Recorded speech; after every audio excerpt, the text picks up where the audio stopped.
Yo, what is up guys? It's the Nightwing at Way of Life Esports coming at you guys with another League of Legends video here today. This is going to be the LCS 2021 Lock-In Semifinals Day 2 and Finals Thoughts and Opinions. So the LCS 2021 Lock-In is officially over and Team Liquid are your winners. But before, they toppled Cloud9 in the finals best of 5 for the LCS 2021 Lock-In tournament. They had to take down Evil Geniuses in a 3-0 fashion, and this series specifically speaks to how strong potentially Team Liquid will be, and I personally think Team Liquid will be the second best, if not the best team at the end of the LCS 2021 Spring Split. Now, they are the best team moving forward after winning the LCS 2021 Lock-In tournament, and they did look overall like the best team at the event, outside of 100 Thieves and Cloud9 and Evil Geniuses. But this series was overall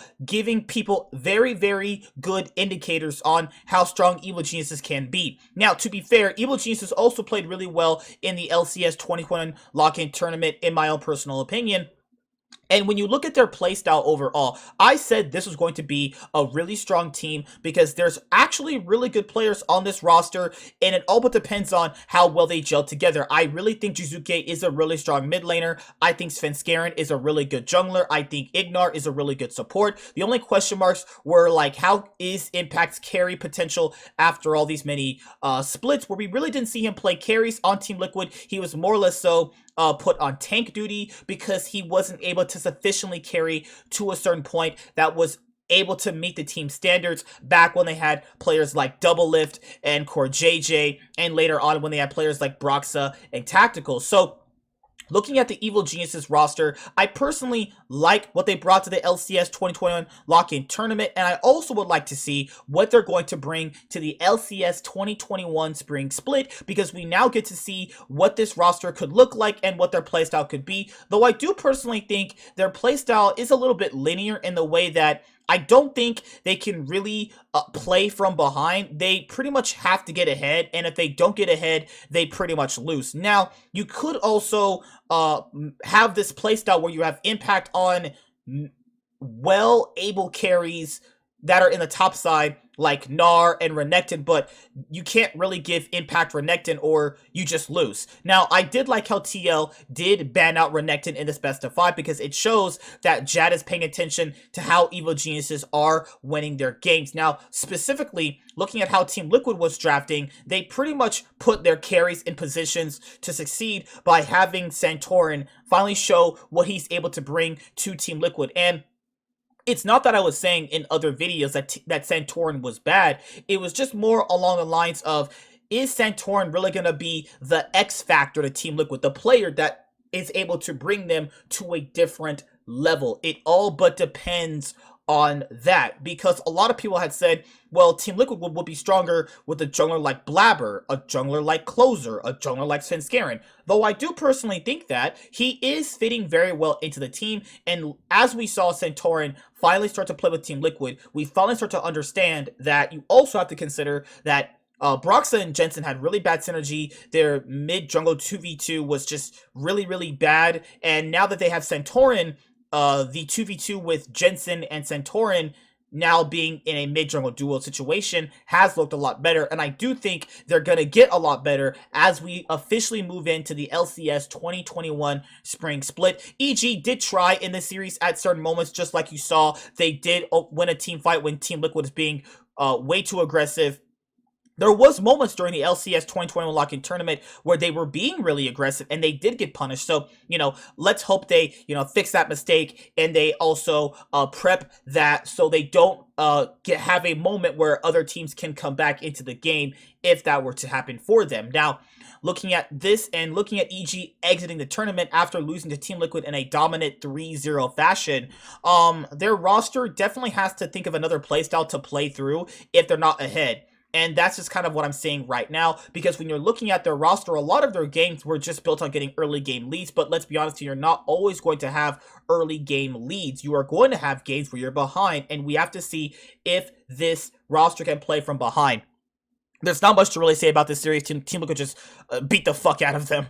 It was pretty unfair, and I did lose the bet, so eventually I'll have to get a Evil Geniuses jersey. Now, to most people that would be, I would lose the bet and I would feel bad. Not really, because I actually have an esports jersey collection, actually. So me getting another jersey because I lost a bet doesn't matter to me personally. And their Evil Geniuses jerseys don't look that bad. And I do actually like the roster. I really do think that the roster is good. I think it's better than TSM's roster. And I do personally think we saw that in the LCS 2021 lock-in tournament. As I've said before, I look at all these players and I look at their gameplay and I look at their team strengths and I have to evaluate certain things based on how I see them. I did not think TSM's roster was that strong. That's why I had Evil Geniuses above them, because Impact is a better top laner than Huni. Svenskeren is a better jungler than Spica.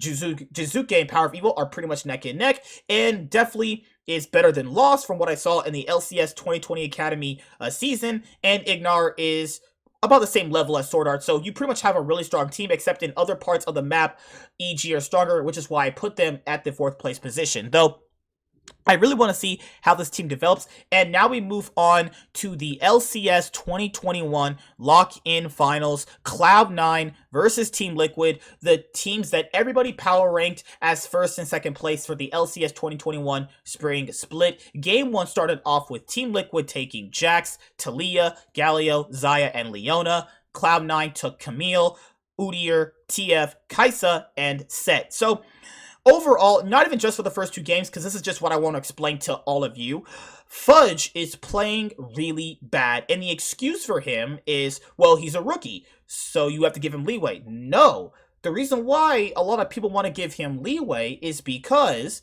let's be honest here, let's say Fudge was on TSM and he was playing as badly as he did in this tournament. Do you think people would say, give him leeway, he's a rookie? No, what people would say is kick him off the roster. Now, I don't personally think he should be kicked. I do think he could develop into a better player. I want to make sure I say that. But let's be honest here. He's playing badly right now. So it's fair to say he's playing badly right now, and the criticism of him is thoroughly justified. He's only really strong on like 2 different champions, and he really has not been playing good. Like, let's be honest here, he can't match top laners like Alphari, like Someday. It's just not going to happen. Alphari and Someday are literally the best top laners in the LCS 2021 season moving forward, and I don't personally think he'll ever get to that point where he's matching them. Let's be honest here, he's not better than Licorice. And that is probably going to be something Cloud9 might end up regretting, because if you replace a player like Licorice, who was perennially the best top laner in the LCS, people say it was overrated. Those people are stupid. Let's be honest here.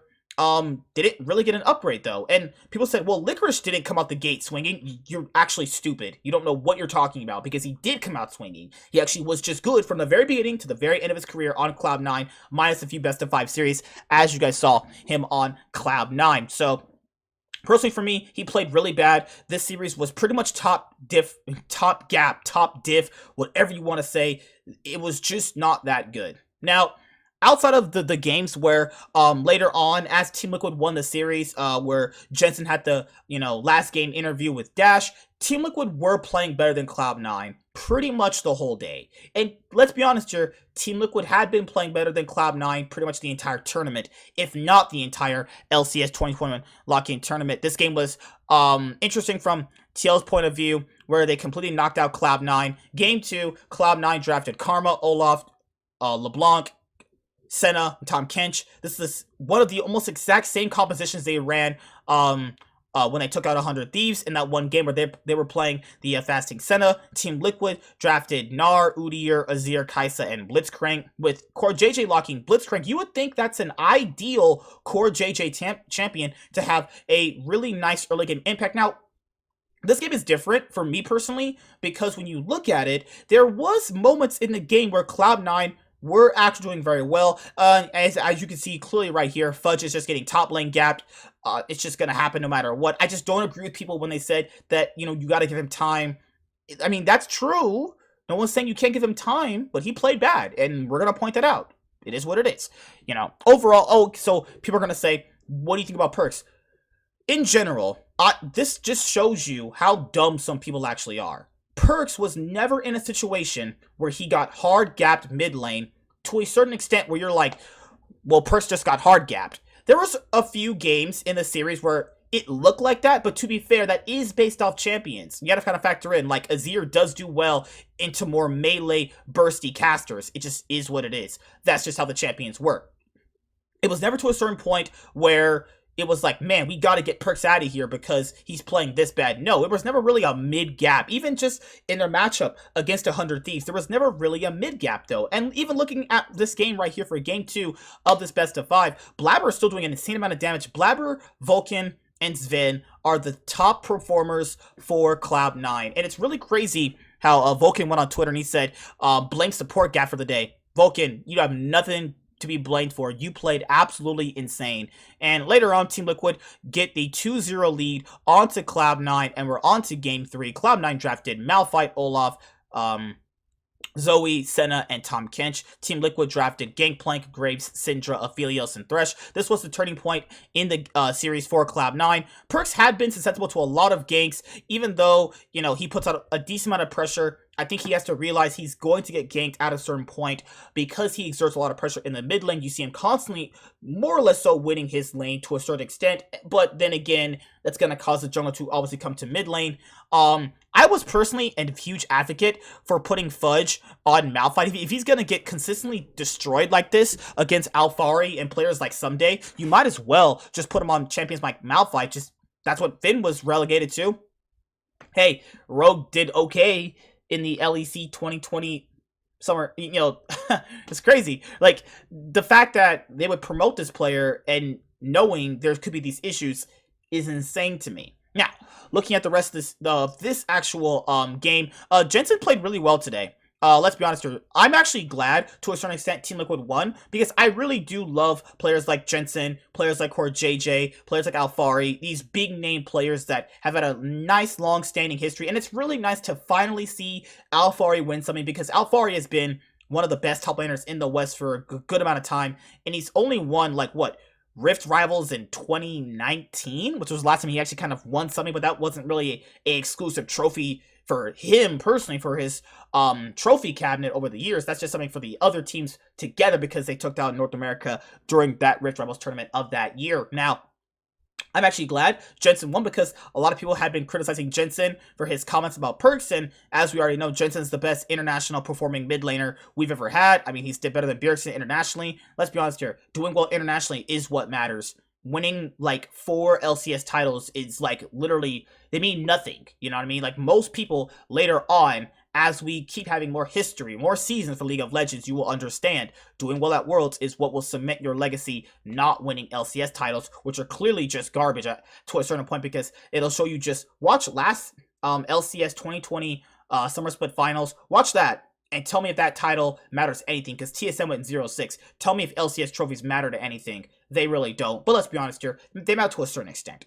Okay, so in Game 4, Cloud9 bring this back. They have an amazing team fight toward the 20-minute mark. They pretty much have a certain point where they take out Centauran, Tactical, and JJ. Cloud9 later on win the game. And now we are on to Game 4. C9 draft Aurelia, Udyr, Twisted Fate, Kai'Sa, and Leona. And now, when I'm watching this game, I'm going, this is probably the game where they're going to stomp them because usually we saw that just a few days ago. When we looked at 100 Thieves versus Cloud9, we saw them when they won a game, they completely knew what the other team was going to draft, and they stomped them. Team Liquid drafted Gnar, Taliyah, Syndra, Samira, and Rell. This game was what the fudge, because Fudge was actually popping off in this game. This is the only good game he had this series. He played shitty in all of them, but at least he played good enough in this game to bring Cloud9 to match points. And at this point, you're probably thinking to yourself, Cloud9 won this game pretty easily. Not really. There was a lot of close moments in this game. Tactical was having a lot of good team fights on his Samira. Zen played really well on Kai'Sa, and then now, after a certain point in the game, where Cloud9 had a really nice clutch team fight, where they took out Jensen, where they took out Tactical, they later on finished the game, and we're at the point where we're going to queue up the Silver Scrapes. We're going to Game 5, Team Liquid versus Cloud9, going the distance. Can Cloud9 reverse sweep? Well, no, because Fudge just got destroyed. This game was top gap at the absolute most.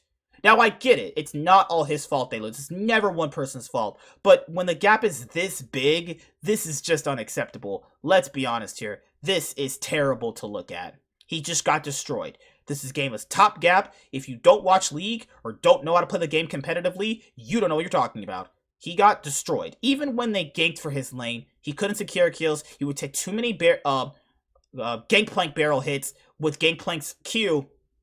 He would be constantly low, and then later on, Perks tried helping him, and then Perks ended up dying because there's no gap between these players that's significant enough for Fudge to really overcome. He's just worse. It is what it is. He can improve. He sure can. I'm not doubting that, but looking at it right now, I don't see it personally happening in the foreseeable future. And when I start seeing it, I will gladly give credit where credit is due. I'll gladly eat the words in my mouth. But for right now, he is playing bad. And Team Liquid are the first ever LCS 2021 lock-in champions. I'm really glad, honestly, for Jensen. I love Jensen as a player. I'm glad he gets to win another trophy added to his cabinet case. To be fair, let's be honest here, this tournament doesn't mean anything in the grand scheme of things, but I guess it's just also good for bragging rights. This tournament did give us a lot of good things, even though it doesn't matter in the grand scheme of things. It did matter for a certain point in time where we needed either narratives, we needed rivalries to build, we needed players to see what works in draft, what personally playstyle they want to play for. And Team Liquid showed us that Team Liquid and 100 Thieves were the best teams in the LCS 2020 lock-in tournament. I'm a Cloud9 fan myself, and I love Cloud9 as well as G2, but when they are playing badly, I'm not biased toward my teams. I can definitely criticize them. I know some people can't. They would make stupid fucking excuses for the team. Blabber, Sven, and Vulcan played great. Vulcan had not the best series overall, but to be fair, he played so well before this. I mean, let's be honest here. He definitely gets a little bit of leeway. Zen's the best ADC in the LCS. Him and Tactical and FBI. I really want to see how well they actually play later on, during the year. And looking at this tournament, even though it won't matter, as I said before, it's nice to see this, to see the point where, now Cloud9 won't be dominating like they did for the LCS 2020 spring split. They actually have some competition, and we have 3 other teams that can bring them that, which is good. You have Evil Geniuses, 100 Thieves, and Team Liquid. That'll definitely be really strong teams moving forward for the LCS 2021 spring split. And I do really want to preference this. Perks does do good things, but I think the issue here is it's not really connecting the way a player like Jensen, Jizuke, Power, Vival have been making it connect. Even Demonte actually showed he's not that bad himself either. So that's pretty much it. See you guys later. Like, comment, subscribe. Most of all, enjoy. I'm the Nightwing, and today at 5:30 p.m. PST, we will have an episode of The Real Esports. Come by, be in the live chat, say hi, we can talk, have the discussion, and I'll see you guys later. Like, comment, subscribe, most of all, enjoy. I'm the Nightwing, Way of Life Esports is signing out, guys. Peace. You guys have a good day. #TL win. Let's go.